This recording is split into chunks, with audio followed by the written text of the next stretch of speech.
This is kind of a testament to how much Cinema Sins videos have started to bug me, because I actually don't think this is a good film, and yet here I am defending it. FYI, stay tuned after the Sins for my serious thoughts on this film. Probably a lot of things you didn't know about elves. Sure, there's also a lot I don't know about Martians, centaurs, dragons, and other mythical things. So basically, you're admitting he's right, that there's a lot of things you don't know about elves. I'd like to talk about why everything is painted or sanded or coated to be the same pinkish off-white heat. It's cold at the North Pole, sure, but does the interior design need to reflect the lack of heat so literally? Yeah, it kind of does. It's called visual storytelling. Maybe you aren't aware, but you can't actually feel the cold when watching a cold scene in a movie. Washed out colours make the setting feel cold. Also, pinkish? I don't see any pink in anything in that shot. And as you may have guessed, that's where our story begins. Story begins after 2 minutes of movie that was apparently not story. It's called a prologue, Jeremy. Start preparations for next Christmas. Hooray for no time off! These elves need to unionize. It's showing how committed they are to their job. Also, I love how Jeremy just assumes elf society must operate under the same laws as humans. Little Buddy Diapers.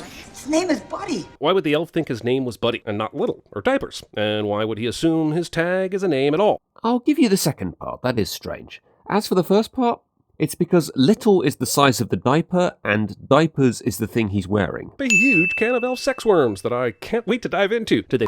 Yes. If so, do they procreate like humans? Yes. When elves get married among themselves in this village, does Santa institute prima nocta on the wedding night? No. So here's Buddy in class with his peers, and he's 5 times bigger than any of them. The movie is going to suggest none of these kids bullied him about his size, and he didn't find out about his not being an elf until he graduated and went to this toy factory, and this movie sits on a throne of lies! First of all, when does the movie ever suggest Buddy wasn't bullied about his size? But more to the point, why would you bully someone about being big? I mean, the very reason most bullies can pick on other kids and get away with it is because they are bigger than them.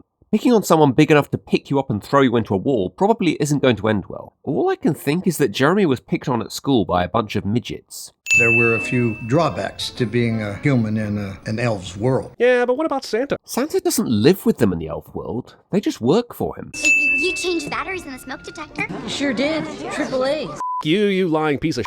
No smoke detector has ever used AAA batteries. A quick search on Google will prove you wrong there. This just cannot be the first time the other elves have talked about him like this, or the first time he's heard them. Can't. Well, of course it isn't, but who said it was? Elves play basketball? Well, yeah. I think that's pretty clear from the photo you were showing. Seriously, what's the sin here? If you see a sign that says peep show, that doesn't mean that they're letting you look at presents before Christmas. Jesus, Santa's describing a New York City that's from 1982. Hasn't he been there in the last few decades? Well, presumably then, this is something Santa saw in New York in 1982, but that doesn't mean he hasn't been there since. This is one of the strangest sins in the video. He just talks about how big this raccoon is for like 15 seconds. What's the sin? Has he even slept? Probably. If Buddy is a human, and he's climatized to live in the North Pole while wearing minimal clothing, why isn't he sweating buckets right now? Like, the bottom half of that costume should be drenched with swamp ass. He says while playing a clip where you can't see the bottom half of the costume. No one would power walk in New York City in these colors unless they wanted to be mistaken for Santa. Because as we all know, everyone in New York City still believes in Santa. Why Gimbals? This store's been out of business since 1987. Then I guess we have to assume this story takes place before 1987. I'm not saying he can't be scared of the escalator. I'm just saying he wasn't even remotely scared of the elevator. Why would him not being scared of the elevator mean he shouldn't be scared of the escalator? They don't even look like similar things. One is just a small room to stand in, and the other is literal moving stairs. Buddy still hasn't slept since leaving the North Pole, by the way. How the fuck do you know that? Just because we've not seen him sleep doesn't mean he hasn't. Are you seriously asking filmmakers to show shots of characters sleeping just so that we know that they've done something that's required for humans to do regularly for the sake of their health? Do you need to see them eating and going to the loo as well? What department store has showers in their bathrooms? Even if this is a common thing, why? Shows a shot of a person using a shower, asks why it's there.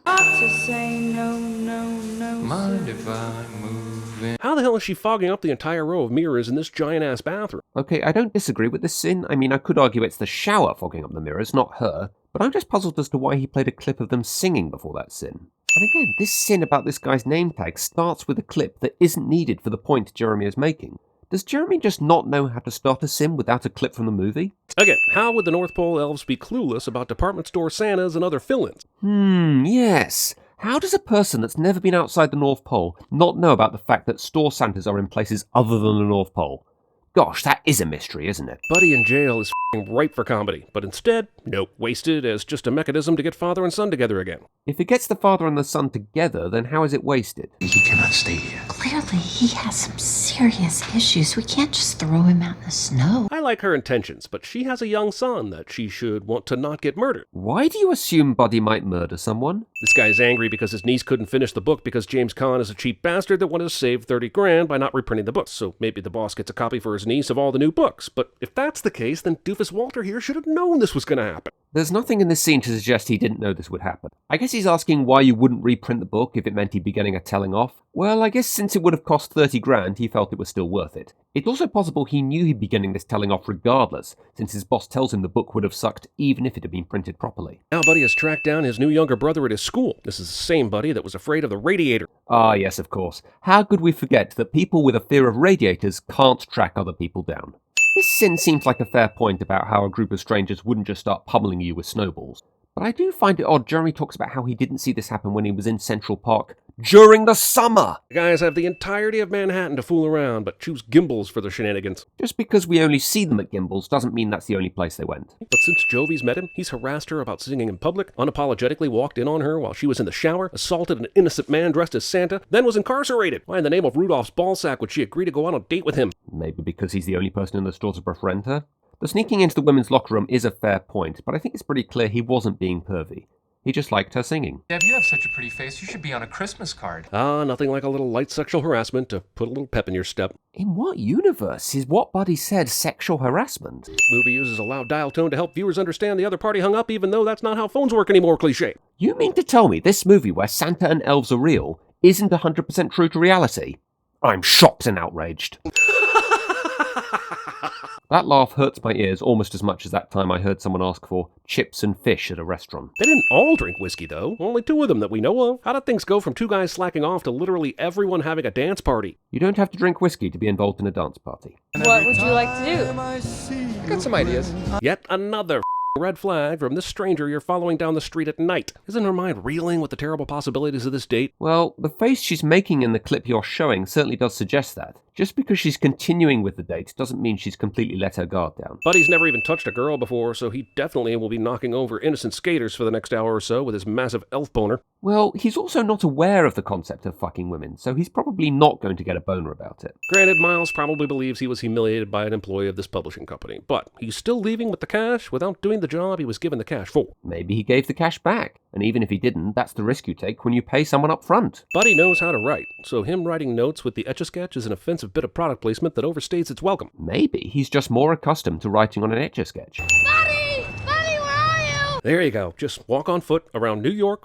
City yelling out his name. I agree this probably isn't an effective way to go about finding someone in New York City, but what do you suggest? It's not like he even wants to be found. The clausometer suddenly just dropped down to 0. There's just no Christmas spirit anymore. Then maybe you should just quit. Nobody wants you around. Why stay for tradition's sake? He's not. He's staying around for the sake of millions of kids that expect presents on Christmas morning. Buddy, you're more of an elf than anyone I ever met. That doesn't make sense. Clearly he's speaking figuratively. She said earlier they shut off her water, which suggests she's scraping by money-wise, but here she's got lamps and overhead lights and star lampettes all over the place. Right, so I guess she isn't scraping by money-wise, and her water was probably shut off for maintenance. His next sin is also based on the assumption that her water was shut off because she couldn't pay her bills, so Jeremy is making this pretty easy for me. Honestly though, if one kid's fleeting Christmas might be real vibe can do this, how many true believers do you really need to be able to fly this thing? Maybe it's not about raw numbers. Maybe it's about how much they believe. I don't know why you would claim you know how fictional technology works. Also, keep in mind this only got it off the ground. It's not moving yet, and he needs to fly to practically every country in the world in this thing. Emily's just casually unpacking boxes and doesn't realize her entire family is missing on Christmas Eve. Sure, she knew Walter was working late, but what about Michael and Buddy? Didn't she see the goodbye note left on the Etch-a-Sketch? Well, like you just said, she's been busy unpacking stuff, and she's probably been doing that since she got home. So no, she probably didn't see the goodbye note. I guess Buddy left that in a part of the house she's not been to yet. Ha ha ha, let us laugh and revel in our family mirth despite the fact that Santa's under attack by the park Gestapo. They probably don't know that's going on right now. Literally everyone that has ever worked with Buddy in the last 3 days is watching this live broadcast for maximum something.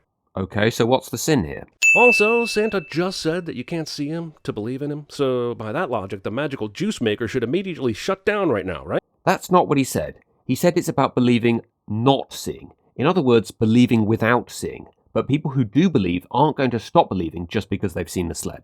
But Michael still has the list. If Santa hasn't committed to memory, why did he write it down in the first place? Do you think maybe he has the list committed to memory because he wrote it down? Like, writing stuff down is a proven method to commit things to memory. Have you ever written notes when preparing for an exam? What helped you remember them better? Reading the notes or writing them? This isn't even funny because it's so obviously fake, and also because the Lord of the Rings movies took forced perspective seriously, whereas this movie kind of gives it the finger in favor of cheap laughs. How does this look fake? And now for my serious thoughts on this film. When it comes to the classic Christmas films that everyone watches every year, this seems to be one that's often brought up. It's odd to me because it's not that old, so there can't be that many people young enough to be nostalgic for it. I guess part of the reason is the merging of the two basic types of modern Christmas films, the buddy or family comedy that's set at Christmas, and the mythos of Santa. When I think about the premise of this film, it does seem like a neat idea. What would it be like to grow up in Santa's workshop, having never known any other life? To never have had to believe in Santa because he's always been part of your life? And what would it be like to then enter society as an adult and to find out only children believe in Santa? There's a lot of potential with that idea. Having said that, I'm not a fan of these stories where Santa is real, but for some reason, adults still don't believe in him. That's just never made sense to me. I mean, are the kids in this world getting presents left by both their parents and Santa, or are they only left by Santa? Either way, do the parents never wonder where the presents left by Santa came from? But I've learned over time to look past that in these stories. The first act of this film is interesting visually. It bugs me why they gave Buddy human-sized clothes, but everything else he uses is elf-sized. Even the bed he sleeps in is way too small. That's just cruel. I know it makes for a good comedic image, but it just makes me wonder how much the elves cared for him. I mean, their job is making things, and they never bothered to make him a human-sized bed, table, or chairs? But overall, I did like the stuff at the North Pole, and I kind of wish more of the film took place there. The visuals of New York City at Christmas time were pretty nice too, and I do enjoy Buddy's antics when he arrives there. He's like Tom Hanks in Big, except instead of being an actual child, he's just never been taught to act differently. I also think the idea he walked all the way to New York from the North Pole is pretty funny. One situation I thought was clever is when Buddy sees a dwarf in one of his dad's meetings and calls him an elf, because he actually knows elves. But of course, everyone just assumes he's making fun of him. The workaholic parent plot felt very by the numbers to me, and the dad's change of hearts near the end felt very unearned. Don't get me wrong, I'm okay with formulated stories as long as the way you tell them feels different, and I didn't get that feeling from the story with the dad. I actually found Buddy's relationship with his half-brother a lot more interesting. Since Buddy's probably around the same mental age as him, they bond pretty quickly. The love story felt very tacked on, and given that Buddy is mentally like a child, I'm not sure it was even needed. The only real purpose the character of Jovi serves to the larger plot is she's the one to get everyone singing at the end. Speaking of the ending, I had kind of mixed feelings about it. I like the idea that Christmas spirit powers the sled, and Buddy proves his worth as an elf by getting it to fly. But the image of everyone singing to save Christmas felt a bit too soppy for me. So overall, I think it's just okay. There's just a lack of a feel-good factor in this film for me. It also doesn't help that I was 17 when it came out, so I have no nostalgic feelings for it. Will Ferrell is charming, though. Hey there, just a quick end segment bit now. Check out these other two responses to Cinema Sins videos I've done, and a playlist of my own Sins videos that I've done over the years. Yeah, just to sort of clarify again, this is an okay Christmas film. You know, as Christmas films go, it's pretty decent because there are a lot of bad ones out there. It's just not a personal favourite of mine, so if you like it, please don't hate me in the comments.